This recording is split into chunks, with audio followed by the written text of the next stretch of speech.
afternoon, everybody. This panel is going to be talking about a very crucial issue, actually, copyright at a digital era. So we will continue with a panel of exciting participants, but we will start by wonderful man who I have actually been wanting to get over to Tallinn Music Week for 2 or 3 years, I think. And finally, we have him here. He's the author of a book called Free Ride. And I'm sure after you will hear the discussion, you will feel you want to have the book as well.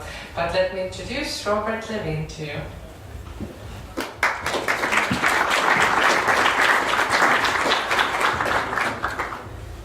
Every time I speak in the Nordic or Baltic countries, I always have to move the microphone down a little before I start.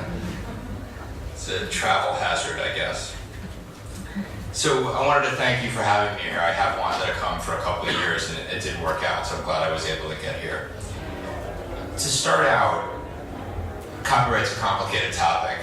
I don't think I can solve it in 15 minutes. But to start out, I wanted to tell a story about how complicated copyright has become in a way that tells you a bit about how it got so complicated and maybe in a way that gives you a better way to think about it. So in 2013, in the early part of the year, the online publication Slate.com ran a story about how Martin Luther King's I Have a Dream speech was locked up and inaccessible. They said because of copyright, it was almost impossible to hear the speech or to see the speech. The occasion of the article was Internet Freedom Day. I don't know if you have this in every country. It was an anniversary of the SOPA protests, which ended a law in the US that would have been, I think, quite bad for the internet. To mark the occasion of Internet Freedom Day, a lot of people uploaded the Martin Luther King speech to YouTube, making it free online where it shouldn't have been free online because it was copyrighted. The implication, clearly, was that they were following in Martin Luther King's footsteps. Martin Luther King Day happened to fall on the same day as Internet Freedom Day that year. They were making the point that this is a protest about justice. Just like Martin Luther King wanted equal rights for people of color, these people wanted equal rights for, I guess, for people who like to watch stuff on YouTube. Personally, I thought they had a point. I think copyright does last too long. I think SOPA would have been a bad law. But the Slate article also left a few things out. It's not really so hard to hear the Martin Luther King speech. I heard it in school, I saw it in school, and that was before the internet. I know you're thinking I look so young, but I grew up before the internet, it's true. We had TVs and electricity though. Life wasn't so bad. Watching it, especially watching it in an educational setting, would definitely be fair use in the US. What the Slate article didn't mention is that if you took the Martin Luther King speech out of copyright, if you put it in the public domain, YouTube could run ads against it. Would certainly be good for YouTube.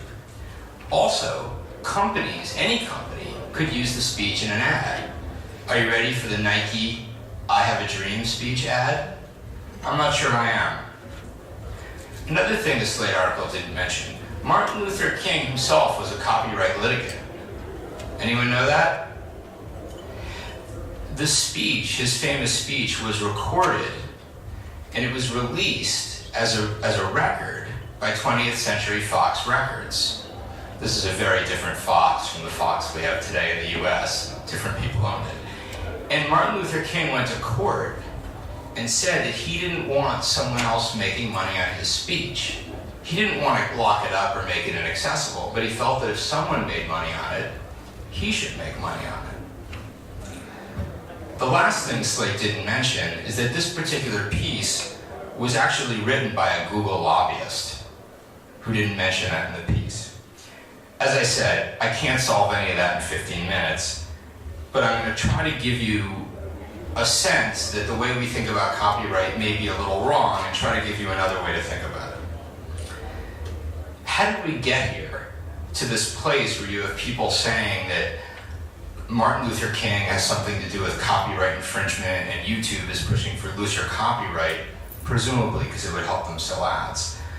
First, I'm going to tell you a little bit about how I got here.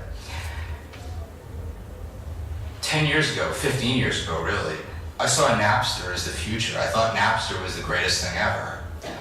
Why? Because I thought Napster and the internet would lead to a better, more fair market. At the time, and this is, if you picture 1999, CD-ROMs was the new technology, your VCR clock was probably blinking 12. It was very hard, especially in the US, to get records into stores. If you couldn't get your CD into Walmart and Best Buy, you couldn't have a best-selling CD. The playing field was really tilted in favor of big companies, and I thought that the internet would give us a more even playing field. What I realized over the course of the next, 7 or 8 years was that what we have now isn't a market. It's not a more fair market. It's not really a market at all. And instead of the market being controlled by a few big media companies, the market, and I can't even really call it a market, is controlled by a few big technology companies. So I'm going to talk about a couple things. People say that conflict over copyright is about the future versus the past, generous companies versus greedy companies, and human rights versus corporate power. So first, let's look at the future versus the past. The truth is that the conflict over copyright is really nothing new. It seems new because it looks shiny. Everything on the internet sort of seems shiny, but it's very old. In 1842, Charles Dickens came to the US, and he was giving a series of speeches and readings, as famous British authors did at that time. And he was very mad at the US, because at that time, the US was, a developing country, a mostly developed country, you might call it. Foreign works weren't covered by copyright. So Charles Dickens had the right to his works in the UK, they were copyrighted. In the US, anyone could print them. This made Charles Dickens very upset. When he lectured, he pointed out that he wasn't very happy with the Americans.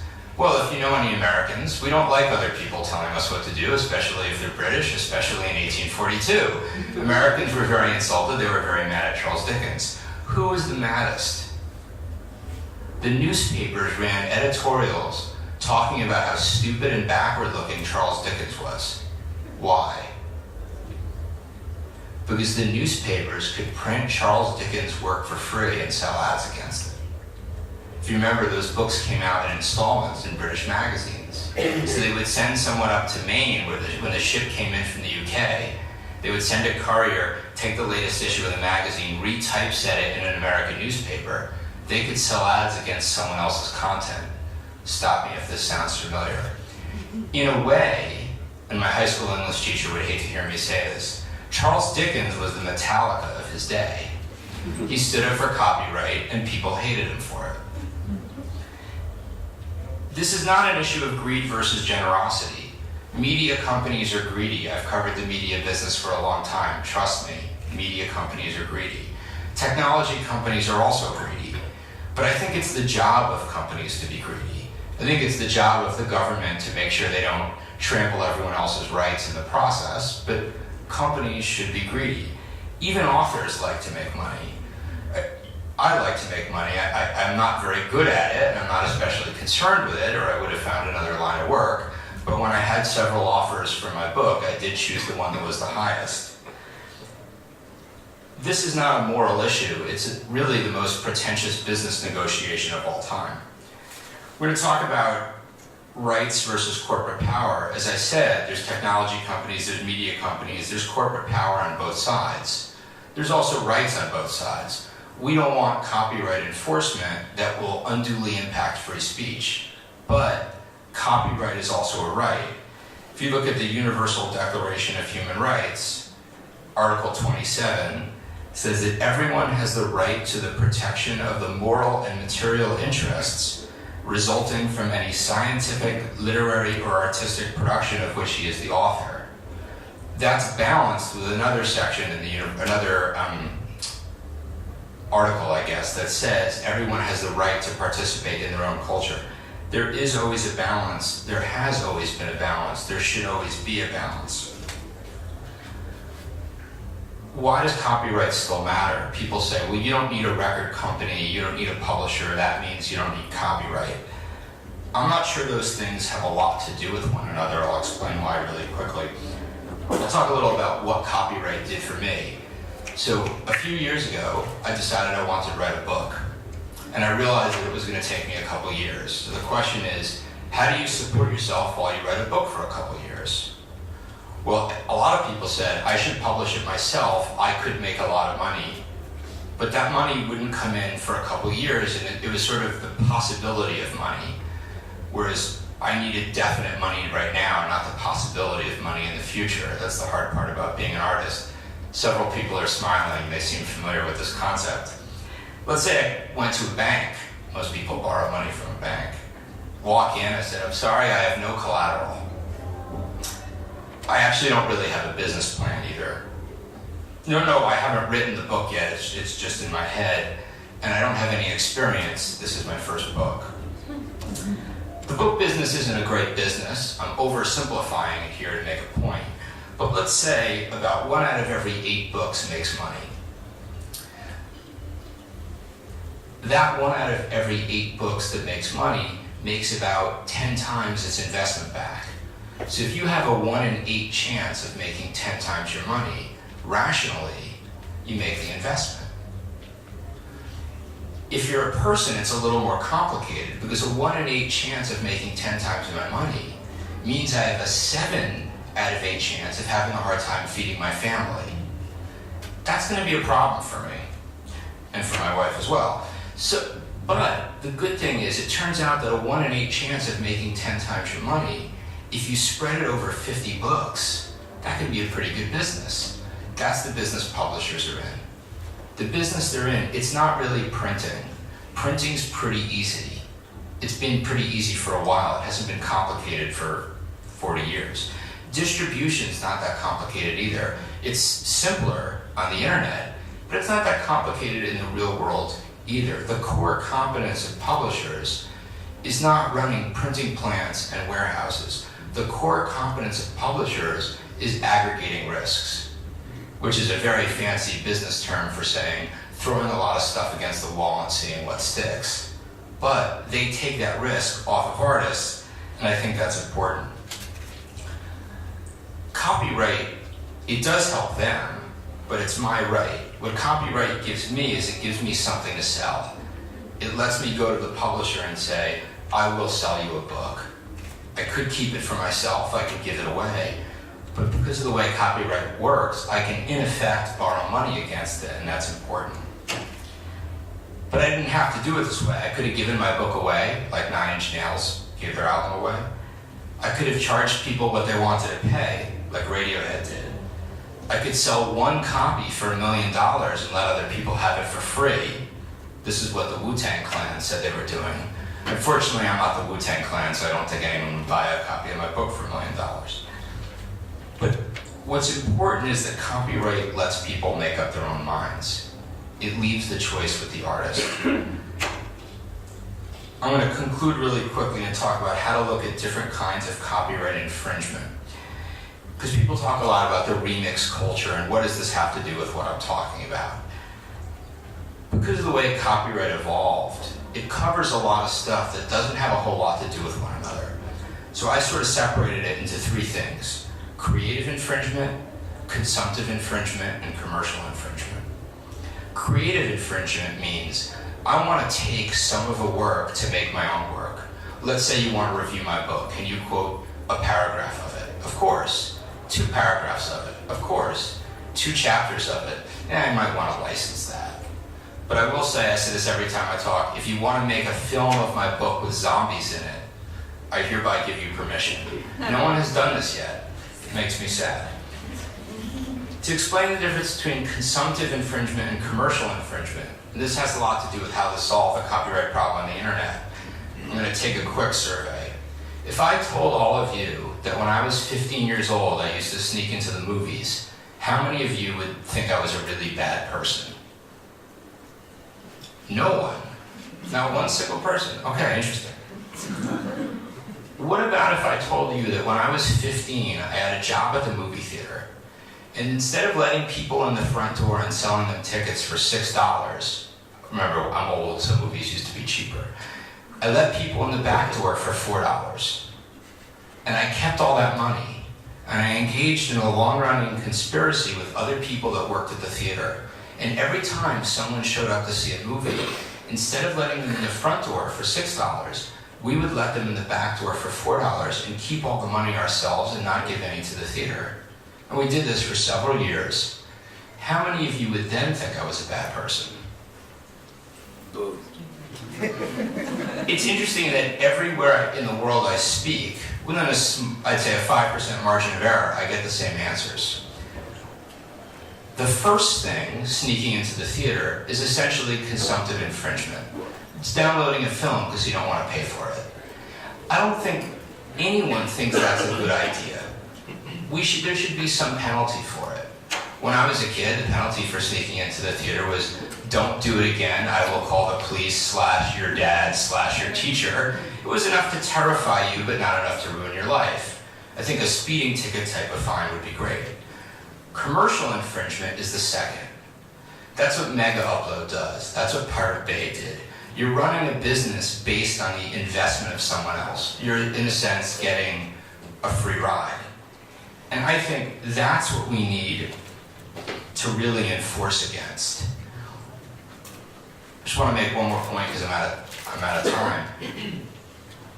Even remix artists who borrow parts of other people's work recognize that commercial infringement can be a very bad thing. I think a year ago I spoke at another conference and someone said, wasn't it terrible that the rap group NWA once got sued for a 2-second sample? Copyright's out of control. And I got up next and I said, yes, I agree. But remember, who was the producer of NWA? Dr. Dre. Who was the second musician to sue Napster after Metallica? Dr. Dre. Because Dr. Dre recognized that we can all sit here and debate, should I have to pay for a 2-second sample, a 5-second sample, a 10-second sample? That's a useful debate. I can't solve that in 15 minutes. I think it's going to take us an hour. I think we can just about solve it. But that's totally separate from the debate of running a business based on the work of other people. And these businesses that are run based on the work of other people, they're making it very difficult to benefit from your own investment. If I can't sell my book because somebody else is giving it away, it's going to be hard for me to write another book. Now, before someone says the obvious, yes, I know that's not that big a deal, the world will go on. But there are a lot of people writing a lot of better books, people making interesting music, and I'm really reluctant to live in a world where they can't do that. And I think that enforcing some of these laws in a fair way, in a moderate way, it won't ruin the internet. It's not gonna, this great phrase that Google uses, it's not gonna break the internet. I still don't know what that means. It's gonna help the internet live up to its potential. The internet is, one of the promises of it was it was gonna make things more fair and better for people who make a living on their creativity. Realizing that potential is going to may require loosening copyright in some areas, but it's going to require enforcing it and not abandoning the core principles. And now I'm way over, so I'm going to stop. Thank you very much.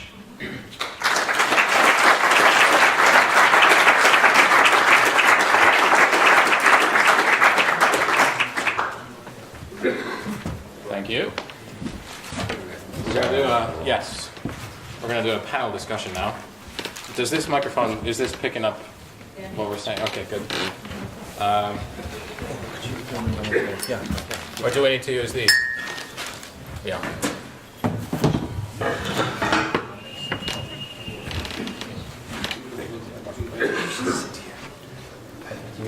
Yeah, that's fine. Okay.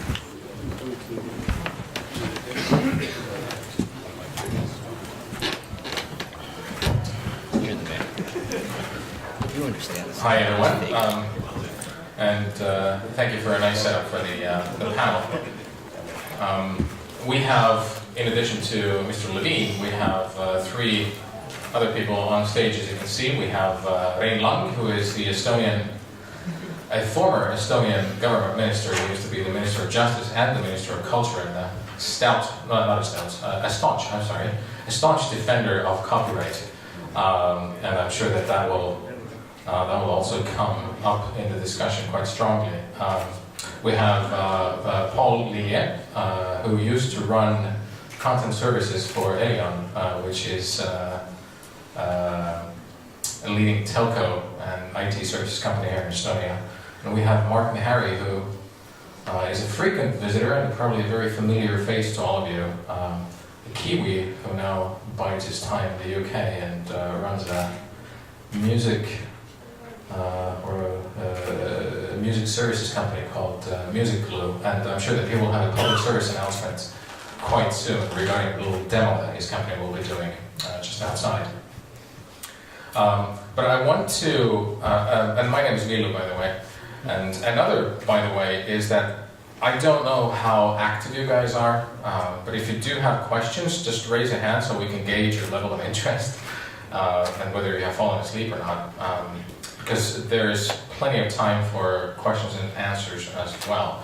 But I first would like to kind of mark the territory, so to speak, and ask you guys your basic ideological position on the topic of copyright. Is it a good thing? Will it be a good thing? Are you happy with where we are now? And if not, where's it going? Just so we know who to boo and who to say yes to. Yeah. Mark? I may be a bit of an imposter on this panel, and I'll probably get all the boos as well. One thing I would really love to see is someone make all the Star Wars movies again. Some young, creative person with complete freedom to do that. And for me, part of human evolution, evolution of all kinds, comes from taking something that someone else has done before and adding to it. And within the creative industries now, we do have a bit of a conundrum in terms of the length of the copyright period. So that's, I do have some issues with that it's such a long period before people can actually take art and then add to it and recreate it and turn it into something else. And the second part for me is, and certainly with what's happening with the internet, I think we're about halfway through the big change that we were all expecting that would actually happen a lot quicker. And there are some big things that are still yet to happen, some big changes. The rate of change, although it seems like this enormous rate of change, that everything has changed in the music industry, it isn't actually as quick as what a lot of us predicted it would be. So I'm sort of still thinking that we're about halfway through there. And so for artists, if you are a creative person today, I'm not too sure how big the debate about copyright really is for you. And fundamentally is it's quite different to being an author of a book, because the product that you create as an author is the book, it's the written material. That's actually changing as well. But as a musician, this concept of having to record music and that you make income from the sale of recorded music or through that copyright, that is actually fundamentally shifting. And that's certainly where our business, where we work, is how to look at other revenue streams and actually look at those other revenue streams as the majority of the revenue streams, and how to maximize those and come up with new ways of making that happen without focusing on, I've got to make an album, then I've got to go and release it, because that's just not going to happen anymore. That's over. So now it's about new models. Can you fight the changes that are happening with the internet? Can you actually really take on the big tech companies?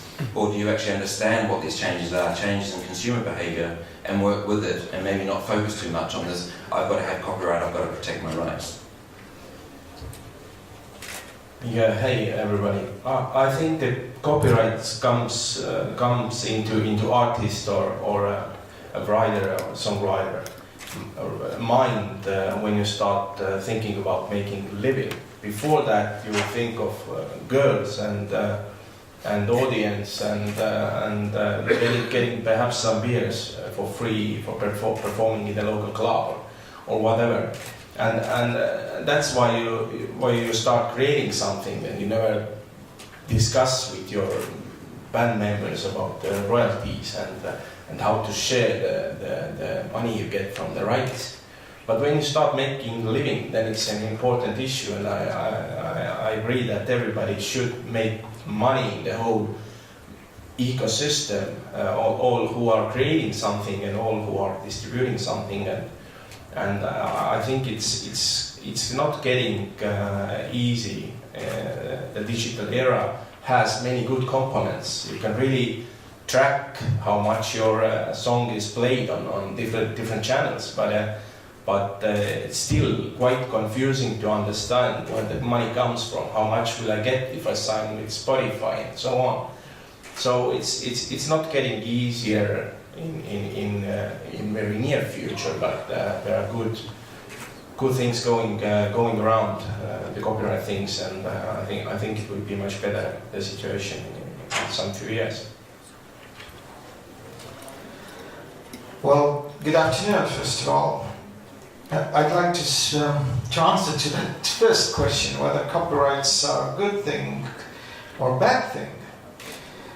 Then that's actually a matter of how do you understand the whole world. Yes, I'm a great supporter of copyright and a great supporter of balanced copyright legislation. I'm not a musician, I'm not an author, I'm just a lawyer. But technology shouldn't change the basic values of society. There is a lot of talk in this micro-society like Estonia is, 1.3 million people, that's almost the size of Manhattan, that technology should change the understandings and values so that arts should be free and accessible to everybody. Well, that's a good slogan. It's a very beautiful slogan, and you can gain a lot of votes with that slogan. But does production of new arms, new submarines, diminish the value of human life? To my mind, no. So does the communication technology diminish the property rights and the needs to protect the copyright and all the other property rights as well? To my mind, no. Am I happy with the present situation? No, I'm not happy. Because it's a growing and growing tendency to, also in the political field, to gain votes with the slogan, arts should belong to everybody. It should be for free. And I think this is pretty disturbing. Thank you. Robert, you had a nice metaphor earlier before you when I gave your keynote about adding a room to a house. Do you want to elaborate on that as well? Yeah, I just want to start out by saying, there's also non-economic components to copyright. Let's say I wanted to give away my work for free. Let's say I win the lottery. Unlikely because I haven't entered, but whatever, you never know.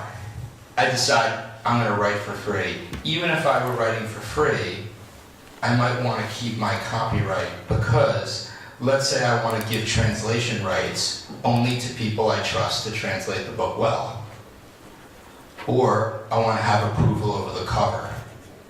Or I want to make sure that people I'm ideologically opposed to can't make a profit on the book. It doesn't apply to all authors, but David Byrne, who's a big champion of Creative Commons, sued a candidate for the Florida governorship who was using his song in a campaign ad because he didn't want his song used in a Republican campaign ad. It wasn't a question of money, it was a case of what we might call, what in Europe you would call moral rights. I do think copyright lasts too long. I'm worried that when we talk about fixing copyright in Europe, we're sort of talking about fixing the house. I think a lot of tech companies want to start by pulling out the foundation and seeing what happens. There's a tendency on the part of big media companies to want to nail everything down for a longer and longer period of time. I don't think that's healthy. You asked about whether copyright was a good thing. I do think it's a good thing, but too much of any good thing turns bad. I like steak, I can't eat it every day. It's a bad metaphor, sorry, but you get the idea.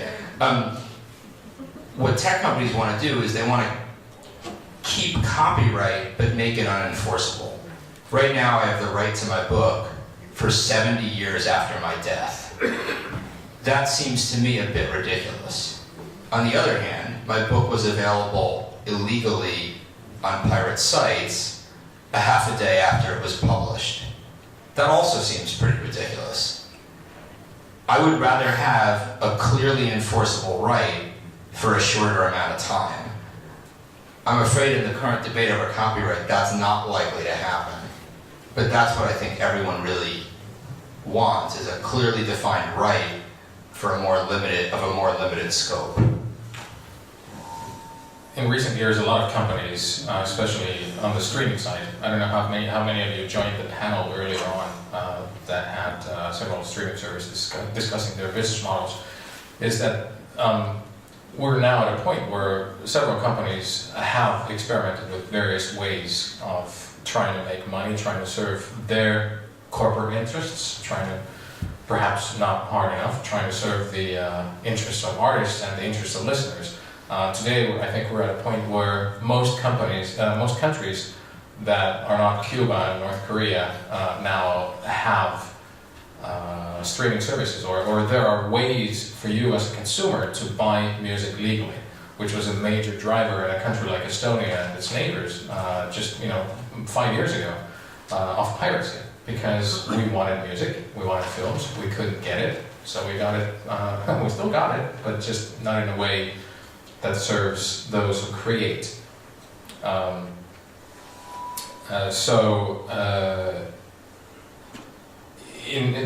Next to that, I would like to put some data that I think Helen has also mentioned in some of the Tallinn Music Week materials, because this is Tallinn Music Week.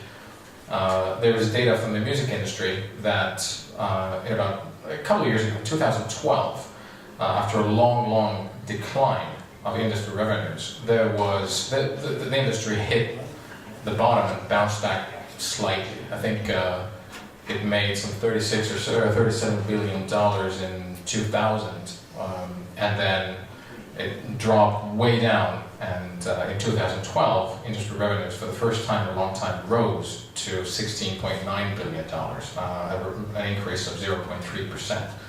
I don't have any data on 2013. But let's, for the sake of argument, assume that that slight return to normalcy, if you will, is here. And we've hit rock bottom. Artists, rights holders are no longer bleeding money at the rate they used to, because now we have found at least a temporary fix in the various services, consuming services that are available. Are we now at a point where there is a balance in the world, that consumers get music at a price that they're willing to pay? Artists can make a living as artists, and businesses behind them can also invest in new creations, new music, new artistry? Or is that an assumption that has no basis in reality? Anyone? Mark? In terms of the stats that are going through, so iTunes, was it last year that their first dip in terms of sales? So globally, and in every territory where iTunes goes into it, it has a couple of years of growth and it plateaus, and now they're finally on the drop.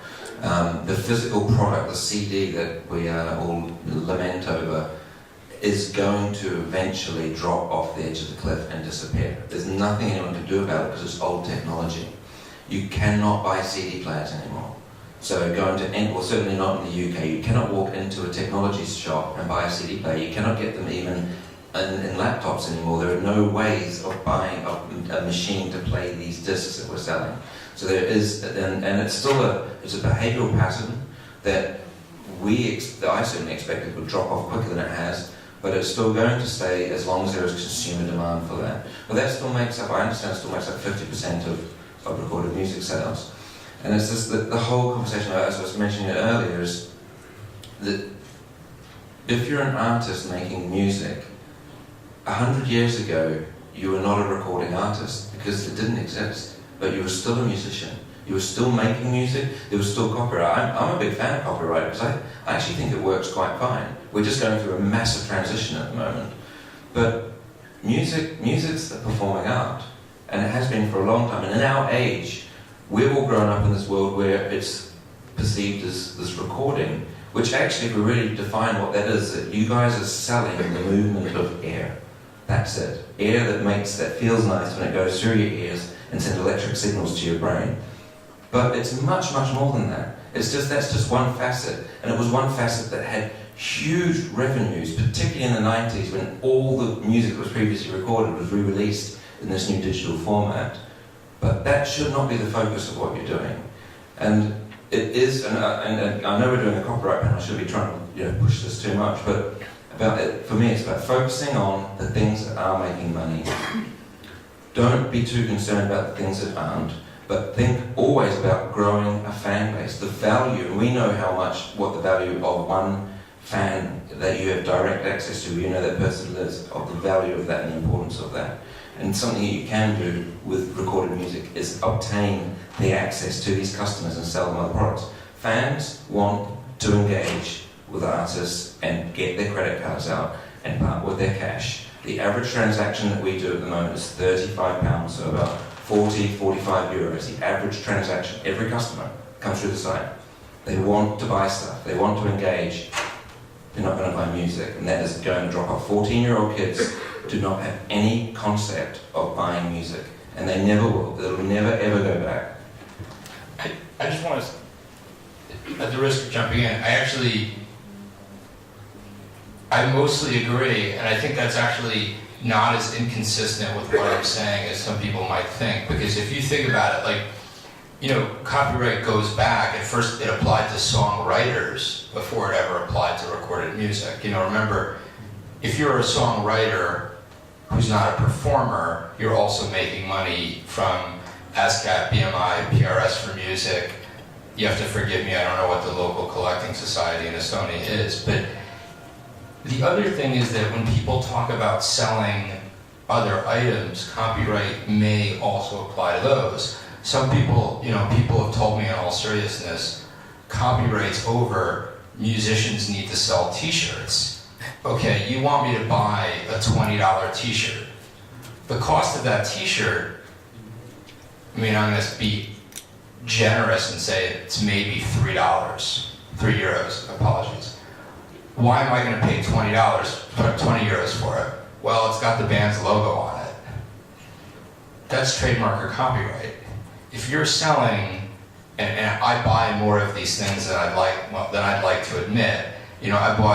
Last year I bought an 80, I think it was a 70 euro Bob Dylan box set with a gift book. This is what people in their 40s do. It's really a bit sad. But, what can I tell you? That's where that average transaction comes from, super fans buying the deluxe box sets. That also is a business depending on copyright. Printing up these photo books that look so nice on your coffee table, we tend to think it's very expensive, but I think they're printed up in China for $7 or $10. Why can't anyone go into that? Why can't I print my own Bob Dylan photo book, print my own Bob Dylan CD, and say, okay, he's selling them for 80, I'll sell them for 30. My point is that I'm definitely very much in favor of business innovation. I think people confuse copyright with being obsessed with the CD to come back. I do think it's going to have a very long, very profitable decline. But it is a decline. Don't make a mistake. But a lot of the other businesses you're getting into, if you want to succeed at them, you should be very conscious of what your rights are, because they will not hurt you in those businesses. They will help you in those businesses. Paul, you used to run content services at Elion, and you've sat across the table from a lot of rights holders. You've spoken to Spotify, for example, and their brethren in the industry. So you could argue that copyright, at the end of the day, is about control. what happens to the stuff that's been created. And I understand that you used to be, as a representative of Elion, to be rather frustrated. You wanted to provide a service to consumers that those consumers would pay for, yet rights holders boxed you in by making rather inexorbitant demands on you guys, which kind of stopped your interest in providing those services. What was that like? Who has control?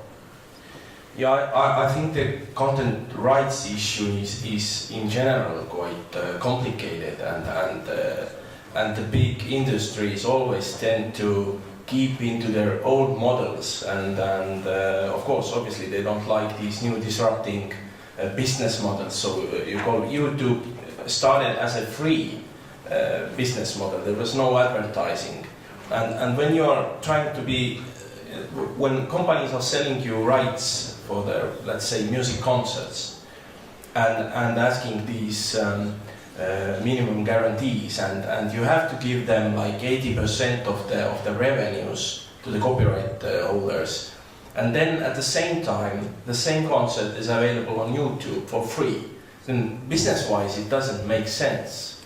And from the end customer's perspective as well, why do I have to pay to telco some 3 or 5 euros to see one music concert when I can have it from YouTube as HD quality for free, or I can download it, okay, pirated, but nevertheless. So I think also the right holders have had their role in creating this situation that we have today, that it's really difficult to monetize the content in some cases. I have talked just with streaming service providers. I don't have the information from them, but what I see is that from the digital distribution, the majors are getting even bigger share of the revenues, and the small labels and small authors, small bands, performers, they are not getting anything. So in that sense, I don't think the economics makes sense at all in this model, looking it from the creator's perspective. Milo, you asked whether that it's light in the tunnel, or is that simply another train when we see that the total amount of turnover in music business is slightly raising. Well, the straightforward answer from me is that I don't know, because you can't predict the tendencies for next 10 years. But I could give an example to continue with Paul's intervention. An Estonian citizen, resident of Tallinn city, goes to the electronics store in Helsinki. It takes you an hour and a half by boat, and enters the store and asks to buy a Canal Plus decoder and a card. And the shopkeeper asks your address. If you tell that it's the address in the European Union in the city of Tallinn, you can't get it, because the Canal Plus hasn't cleared the rights of Hollywood production to the Baltic states. And very many of those Hollywood companies have sold the rights of their films to Russian companies covering Baltic territories. So, is that fair? I don't think so. When we belong to the same European Union, also the licensing and the clearances should be carried on an equal basis for the whole European Union.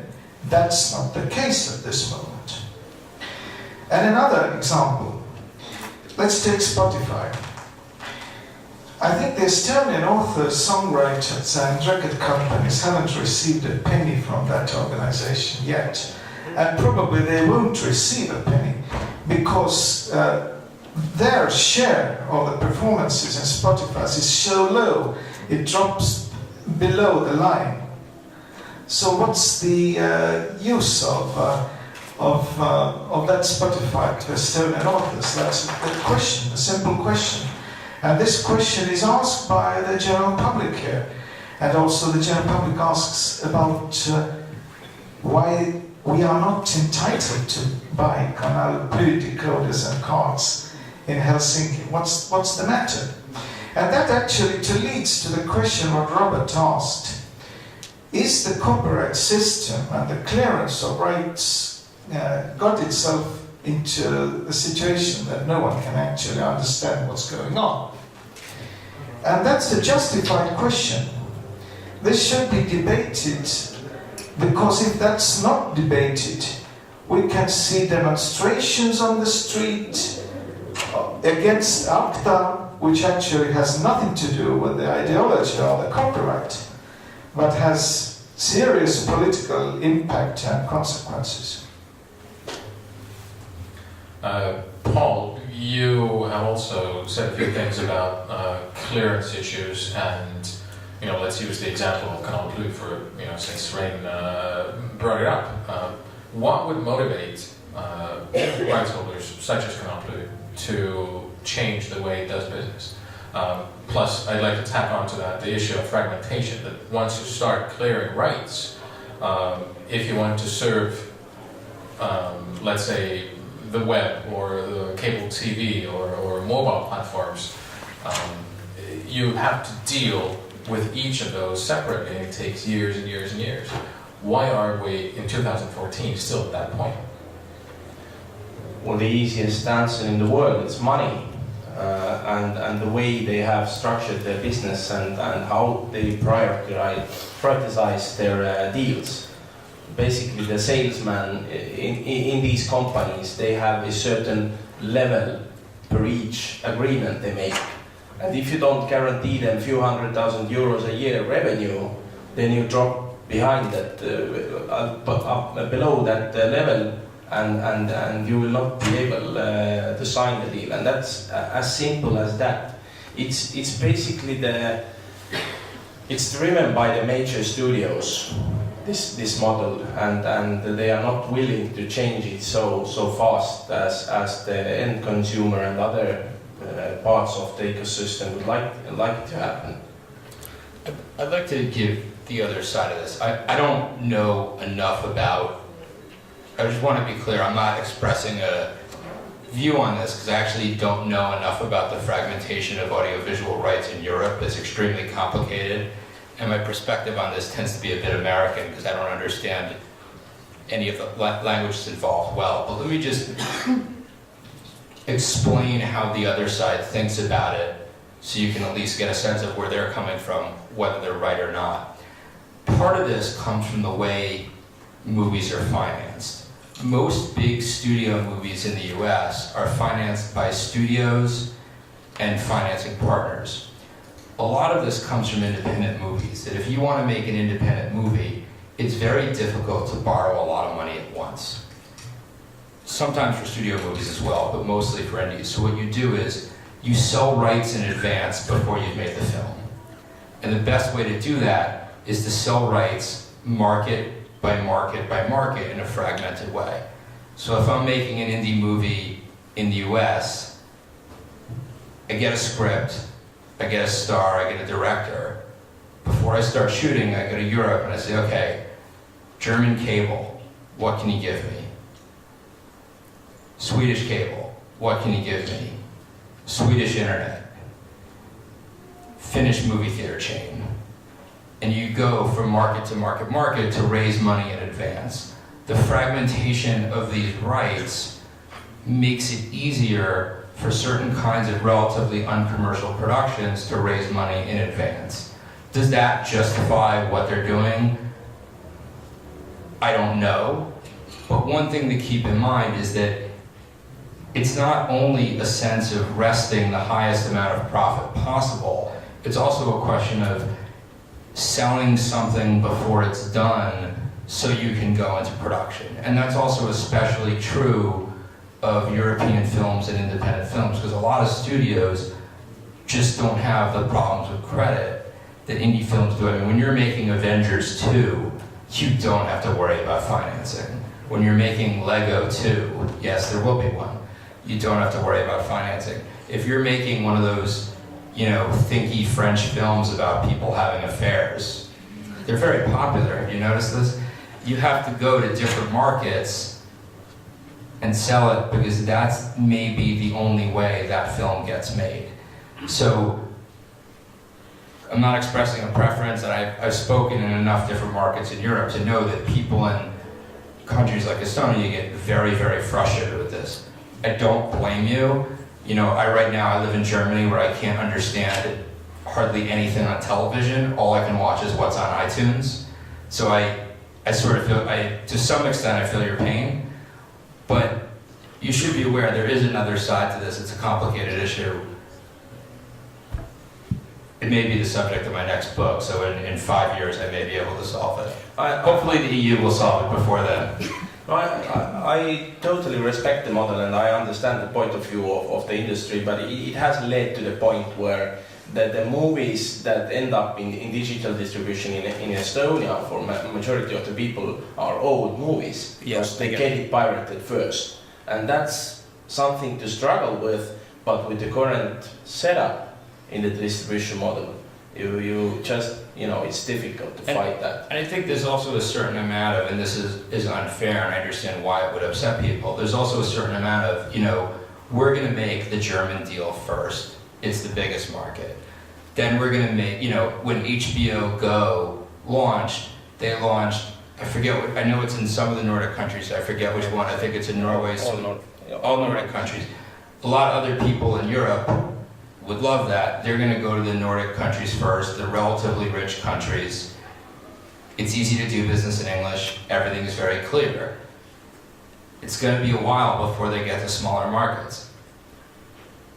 That would piss me off. I get it. But I don't... That's really a conundrum. That's a tough situation. I want to switch gears a bit because I want to talk about Wu-Tang. You brought it up. Yeah.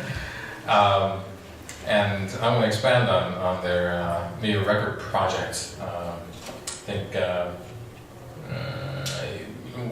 because it relates to treating music as art. It relates to copyright. It relates to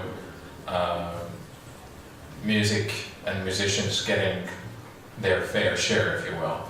As that, I understand that the motivation, or at least the stated motivation, other than a marketing gimmick, behind this move to produce just one... You should explain, I'm not sure. Yeah, I'll do that. Basically what Wu-Tang did, or will be doing, is they will be releasing just one copy of their new album. And that album will tour the world as if it were a Mona Lisa. And you as a consumer will be able to buy tickets to so-called listening events, where your mobile phones will probably be drained or dumped in a bucket or something, so you can't record it. And then you can experience that. And then that record will travel the world, will make them bucket loads of money, and then at some point they will sell this record, this one copy, for millions of dollars, euros, kwanza, to anyone who can cough up that kind of money, and then can do whatever it wants. It can burn the record so that most people on the planet Earth will never hear it again, or it can release it to the 7 billion folks on the planet who care or don't. Before we get into the serious part, I just want to say this seems also a great solution to the problem of what do you do if you have a band and you can't get everyone to show up on time? Like, if you're touring the world in Raekwon and you can't find Raekwon, if you don't know where, Ghostface Killah is, you could do this instead. Sorry, I just wanted to interject. Yeah. I'm going to quote RZA, who's a member of Wu-Tang, and he said that the idea that music is art has been something we've advocated for years, and yet it does not receive the same kind of treatment as art in the sense of the value of what it is, especially nowadays when it's been devalued and diminished to almost to the point where it's free. So, is this a one-time thing, or is there something to what they're doing? It's kind of rediscovering or kind of pivoting their business model to something that we know from the art world. are we going to be more of this? Is it an actual, real, true symptom of what they say it is? Or are these just words? Well, it isn't a brand new idea. The Metropolitan Opera is providing broadcasts of their performances. Also, in the nearby cinema of CC Plaza, you can enjoy a performance of Metropolitan online at the same time, here in Tallinn, buying simply a cinema ticket. And besides, that's a very popular thing here in Estonia. It's not only about Met, it's also about Bolshoi from Moscow, and also the Royal Shakespeare Company from London does that. So, is that a good or bad thing? I think it's a very good thing, because most of the people in Tallinn cannot afford to buy a Met ticket and to travel to Metropolitan to see Tosca, for example. So it's another opportunity. That's a good thing. Whether that business idea will be a great success, I doubt a bit. But everyone has the right not only to succeed, but also to fail. And the whole system of copyrights in the world should be based on the fundamental value that it should protect and also encourage the newcomers to come into this world, to express themselves, so that they can really also economically do it. Otherwise, the whole field will be monopolized by the old guys like me and Villu. So they are young guys. But the newcomers should have the chance. Do they have a chance? This is the question to which I would like to put a question mark at this stage. I think it's a great idea purely for the fact that people are thinking outside of the box in terms of what are the things that they're creating, how are they going to market that. The amount of meetings I've been to in London when you're with the record companies, and the marketing strategy meeting hinged around, is it going to be single, album, single, or single, album, single, or album then the singles? And that was the big debate. And you're like, what are we talking about here? I don't understand any of this. What about doing something creative that gets a bit of attention? Is this going to turn things around for the entire industry? And is this now going to be the release pattern for releasing music into the market? No, absolutely not. But for them, if it works, great. It's certainly getting some media. There's no such thing as bad press. So they're getting attention. It's very important. The people around the world will now be interested. New fans, and this is an important part of this as well, is that once you do become established as an artist, it's like a funnel. Your fans are always popping out the bottom, and you're losing them. And unless you're putting lots more at the top, you're going to eventually lose them all. So this is a great opportunity for them to get a whole load of new fans pouring in the top and discovering the band, based on the back of the marketing. Great. Is it about making the money? I hope for most of you guys, actually, what you're doing is not about making money. It's about creating art as well. It's about getting involved in this fantastic industry with the hope that maybe one day you can just scrape a living together. That's kind of what it should all be about. It all got a bit blown out of proportion, and I don't even know why we should even be sitting here, these music industry people that just scrape cash off the achievements of you lot.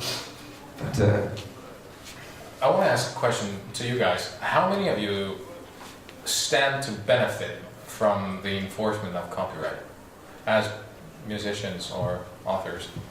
Less than 10. In 2014, I think at Tallinn Music Week, which we've had 6 times now, there has always been a panel on copyrights. Are we in a better place today? Just you guys who raised your hands. Are we in a better place today? Are we moving in the right direction than, say, 2 or 3 years ago? Or not? Yes or no? Yes. Shy agreement. And the ones that think that we're either stagnating or falling backwards. No one knows. Yeah. I guess the people who do succeed these days, for example, the streaming services, that they are having quite a fun ride. And They're bleeding cash still. They're bleeding cash. Yeah, hemorrhaging money. They are not profitable. No. Mhm. So, Although in fairness, you know, some of this is about like the streaming music model. Let me not say this. The most popular streaming music model, as it's applied in the U.S., I don't know if it works the same everywhere, is that you give people a certain amount of stuff for free in the hopes that they'll sign up. If they weren't giving away so much stuff for free, which is essentially a marketing spend and not a product cost, they could be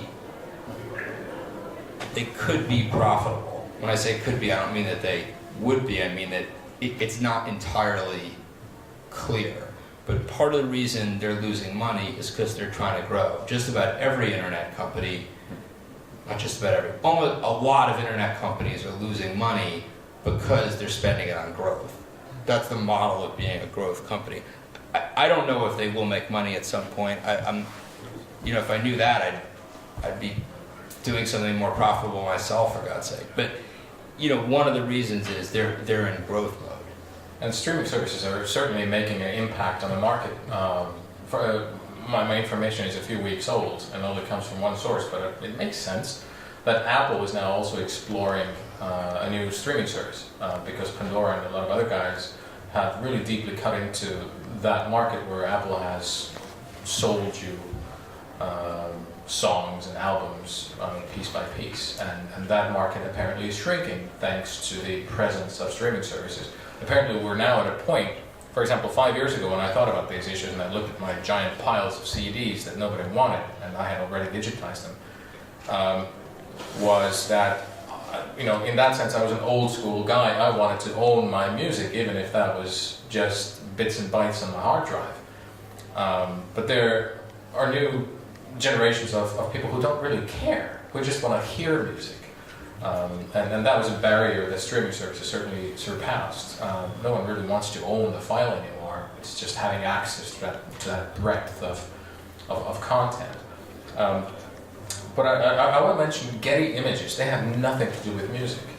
But just a few weeks ago, they announced, and they're still a hugely profitable company. I think they've made 100 million something, whether it was pounds or dollars, last year. They license imagery. If you want really cool artwork, Getty probably has it. They shocked the market by saying, hey, we're actually going to be giving away most of our content for free. There is an asterisk to that, obviously. I think they're calling it an open embed program. If you're a blogger or a publisher of some sort, they will give you basically rights to use their container that contains their content. That container can include either ads that they serve up to you or other messaging, and they also, you know, they have access to the button that turns off that content, which might give rise to something that's being called link rot, where let's say you have a beautiful image of Martin Luther King, millions of publications use that because they have the Getty container, and then Getty decides, well, nah, we don't really want you to use that picture anymore, and then they basically turn off the lights to millions of web pages. The reason why I bring up Getty is that sounds awfully familiar to something that SoundCloud is doing, for example. That artists wanted to put their art out there, yet retain control over it, so you get a SoundCloud container that you can put up on YouTube or on Facebook or your blog and so on. Yet they have access to the layer of messaging there, plus they can turn it off if they so desire. So, and a company that deals with images seems to have learned a lesson from companies that are streaming music. Is that where we're going, though? Because it seems to be, I don't want to use the word capitulation, but they seem to be taking a cue from the fact that consumers are used to getting stuff for free. Let me just provide a little more information about the asterisk. Getty is not making all of its images free. It's making some of it, Getty sells tiers of images. Some are extremely expensive. Some are essentially clip art, if you know that phrase. Getty is making some of its images free, not the ones that were the most expensive, to some websites. Basically blogs and smaller websites that either weren't paying a lot or weren't paying anything. And they're doing it in exchange for something. It is free in the sense that it's comes at no financial cost. Right. But they are getting something, either the ability to serve ads or the ability to monitor traffic on your website. It's not that different from, television in most countries. I'm not sure what the history here is. In the US, television was free. The deal was you watched commercials, or they thought you watched commercials. There is a cost in the form of commercials. With Getty, I would say, there's a cost in the form of they know everything that goes on with your website. So it's free, Facebook is free, but they know every breath you take, every move you make, they'll be watching you. That's a short quote, so it's free of copyright. Whether that's, that is free of cost in one way, it's not free of cost in another way. Sorry to complicate matters. When something is available for free, then you probably are the product that's being sold. Very much better said than I said. Yes. Thank you. You're welcome. So in that, I don't like the free model at all. Coming from telco, it's most obvious. But when somebody's trying to sell you something and add something that's for free, it's hidden in some other things, or you are becoming the product. And I think for the creators, the free model is not something to embrace or to be too much giving content away for free. It diminishes the value of the content of the product right away. So I would be very careful with giving content and creation out for free. Well, I'd like to undersign that statement, definitely. And I could bring you an example from last 10 years of Estonia, when two big media companies here got into a fight for the market, and they made all their content absolutely free for everybody, with the hope that the competitor will die. This didn't happen. Both of them actually lowered the level of service so that they don't play a role anymore in the media field. So this is the biggest problem when you try to get to this free model. You most probably will destroy your own business, and that's what's going on also in the music world. But I just want to mention before Mark, you respond or carry on from that, is that this is probably a good time for you if you've been marinating on a question, to raise your hand, because I see that we have about 7 minutes left. I don't want to kind of steamroll you guys. There's plenty, just raise your hand and we'll notice you. So I'll go on the other side of that argument, which is it's about the perception of free. Content is a fantastic way of accessing fan data. And the transaction that actually occurs, as long as the fan perceives that they're actually having a free transaction, they're not getting a credit card out, but they're providing you with information. That information is worth more than you would ever make for a sale of an MP3. And we know that that's a fact. So free is not just about, the concept of free needs to be understood more carefully, and that certainly a lot of services that give you the impression of free. YouTube, when you watch YouTube, and YouTube, by the way, is the biggest streaming site in the world today and will be for some significant time. And it's the biggest site for discovery of music anywhere in the world. No consumer pays when they go to that site. It's all free content, but there are billions of dollars being pumped through that thing. And it's also a great source of revenue for you guys. If you can create a channel on YouTube where you've got subscribers and you're constantly putting content through and you've got active subscribers, the estimated average value of a subscriber today is about $1 a year. Now, if you look at some of these young kids that have got these YouTube channels out there at the moment, they've got 2.5 million subscribers. $1 per subscriber, 2.5. And that's what they're making out of this. So it's not, and no one's paid. The customer hasn't paid a penny, but the advertisers are. And it's just like radio. Everyone's completely happy with the radio model because radio's free, but you get the advertising, and it's perception of free. And certainly for you guys, same thing. Perception of free, make sure that you are getting something in return. I actually agree. I think there's a big difference. You know, if a creator if you want to give something away for free, and it's in your interest, and it's your decision, that can be great. I don't think it generally is, but I could be wrong. It can be great. What I'm in favor of is not charging for stuff. I'm in favor of it being the creator's choice. If you think you want to give something away and it's your decision, that's awesome.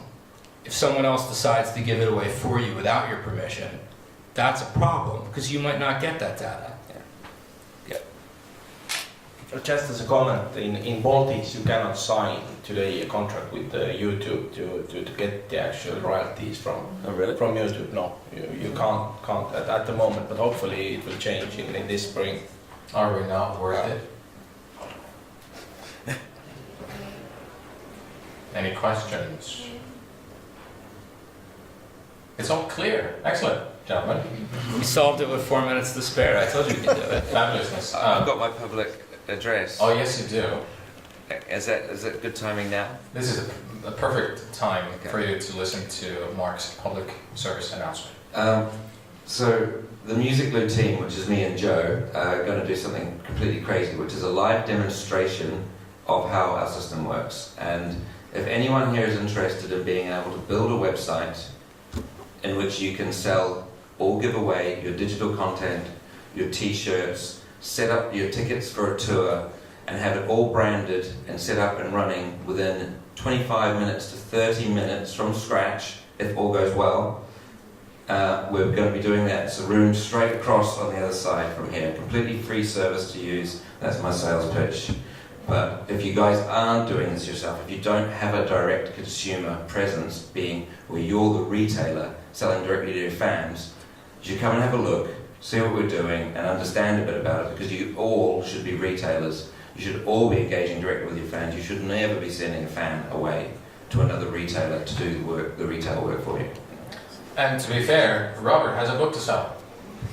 Hey, Robert, we should talk. The market for Rob Levine t-shirts, I should add, has recently risen to 4. I have 4 orders for Robert Levine t-shirts. We have print-on-demand t-shirts now, so you 4 just upload your picture. Wow, that's mom, white. Well, one is not related to me. But it's the marketing value of them wearing the shirt out in public that's more than sale. No, they didn't volunteer to wear it in public.